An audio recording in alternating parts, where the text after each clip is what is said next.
My brother-in-law, who is younger, when he was in grade school, and this was in Lewiston, Auburn, he was just gung-ho on birds, and he would collect pigeons and raise pigeons in the house, in the basement.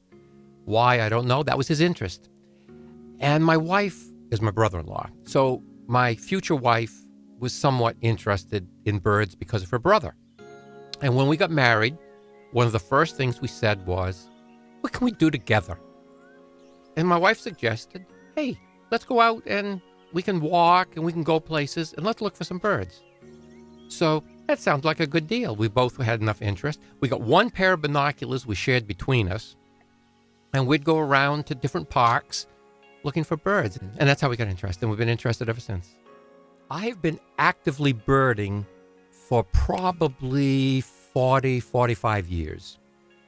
And 15 years I've been in this area.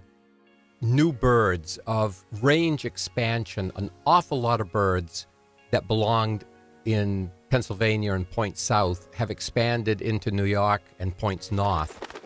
And that surprises me. I always thought when I was growing up of birds was static. You know, the birds we had were the birds my grandparents had, and they didn't change. They were, maybe you heard a few birds that might go extinct, but that was about the extent of it.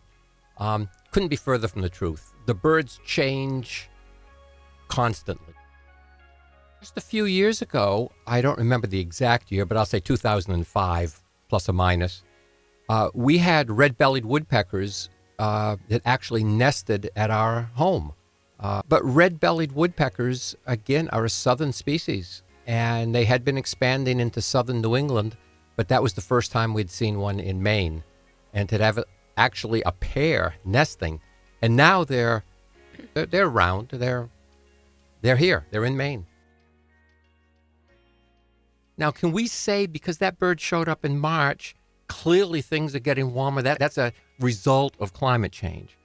It's an outlier. Maybe in 10 years or 30 years, we can say, yeah, that was the forefront of some change that took place. Right now, it's an outlier. And as I say, going back to 150 years, there are lots of outliers. And so you need a robust data set to draw a valid conclusion.